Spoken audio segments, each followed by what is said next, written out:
Myogenic ptosis is the drooping of the upper eyelid arising from an inherent defect in the levator palpebrae superioris. It may be due to the maldevelopment of the muscle fiber ultrastructure abnormality, or neuromuscular junction abnormalities. Myasthenia gravis, chronic progressive external ophthalmoplegia, muscular dystrophy, and oculopharyngeal dystrophies are the known causes of acquired myogenic ptosis. Myasthenia gravis and chronic progressive external ophthalmoplegia are two special cases of myogenic ptosis that can be diagnosed easily based on specific clinical examination findings.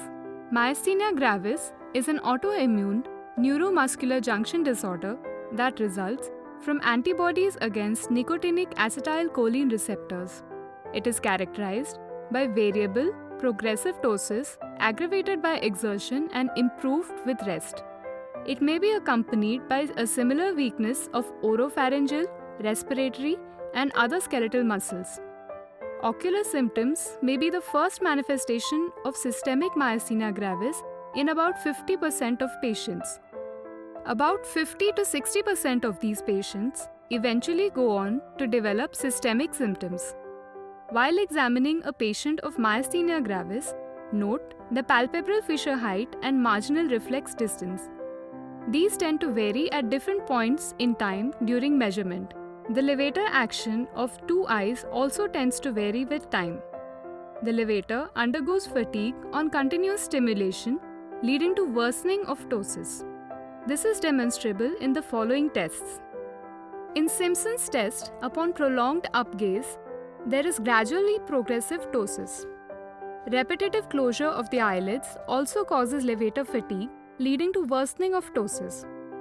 Fatigue can also be demonstrated by asking the patient to repeatedly alternate between upgaze and downgaze 20 times, following which the palpebral fissure height tends to decrease.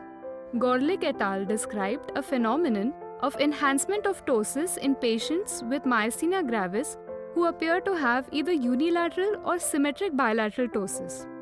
When the opposite eyelid is elevated and held in a fixed position, there is worsening of ptosis on the ipsilateral side. This seesaw phenomenon is attributed to Hering's law of equal innervation of both levators. Fatigable weakness of the orbicularis oculi can cause afternoon ectropion of the lower lid. Examination may show the peak sign, that is, gradual parting of the lids on prolonged tight lid closure, indicating orbicularis fatigue. Kogan's lid twitch sign is also seen in myasthenia patients. The patient is asked to look downward for 10 to 20 seconds and then instructed to make a vertical saccade back to the primary position. The upper eyelid elevates and either slowly begins to droop or else twitches several times before settling into a stable position.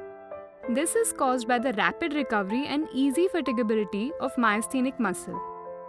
Ptosis is known to improve significantly upon resting or by increasing the available acetylcholine at the neuromuscular junction, as in the ice pack test. An ice pack is applied to the involved eyelid for 2 minutes, following which the palpebral fissure height is measured or photographed. This test is considered positive if the size of the palpebral fissure is greater after cooling than after the rest period. The difference is usually greater than 2 mm in patients with myasthenia gravis. The improvement in ptosis typically lasts less than a minute. The extraocular movements may or may not be full, or may also show variability with time. Pupillary reactions are normal in both eyes.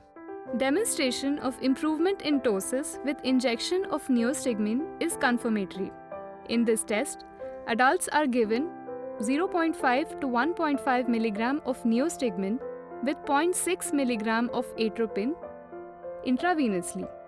In children, the dosage of neostigmine is 0.025 to 0.04 mg per kilogram, not exceeding a total dose of 1.5 mg, and dose of atropine is 0.011 mg per kilogram up to a maximum of 0.4 mg. Maximum benefit is seen within 30 minutes.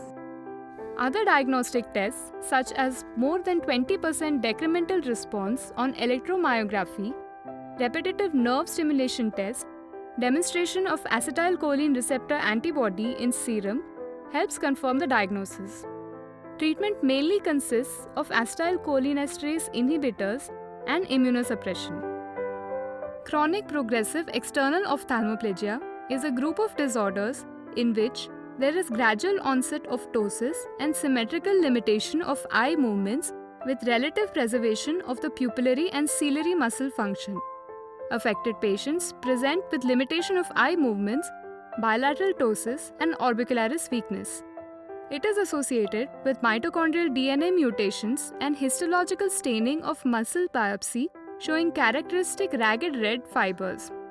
CPEO plus is a term used when CPEO has other systemic associations. Ocular manifestations include retinopathy, typically with a salt and pepper-like appearance, optic atrophy, and rarely cataracts. Cardiac manifestations include cardiac conduction block and cardiomyopathy.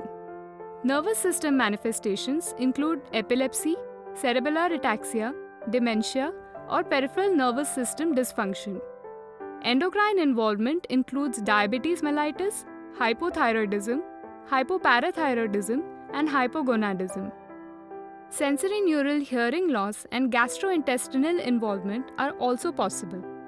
CPEO plus syndromes are Kearns-Sayre syndrome, SANDO that is sensory ataxia, neuropathy, dysarthria, and ophthalmoplegia, and MNGIE that is mitochondrial neurogastrointestinal encephalomyopathy.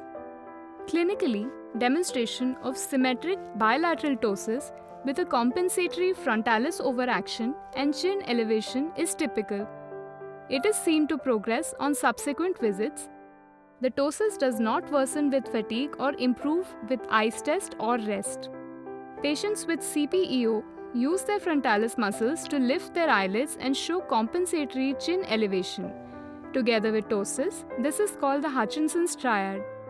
On demonstration of ocular movements, there is clear limitation of ocular movements in all positions of gaze.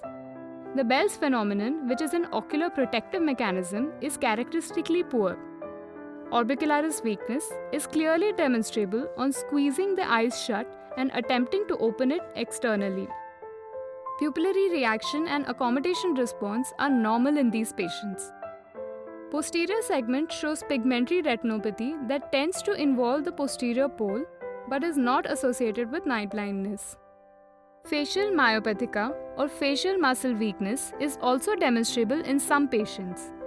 To conclude, Myasthenia gravis and chronic progressive external ophthalmoplegia are both entities that are progressive, may involve both eyelids and extraocular muscles to varying degrees. They each have different systemic ramifications and distinct modalities of treatment. They may sometimes be confused with each other. Careful clinical examination helps easily distinguish between the two and plan management as appropriate.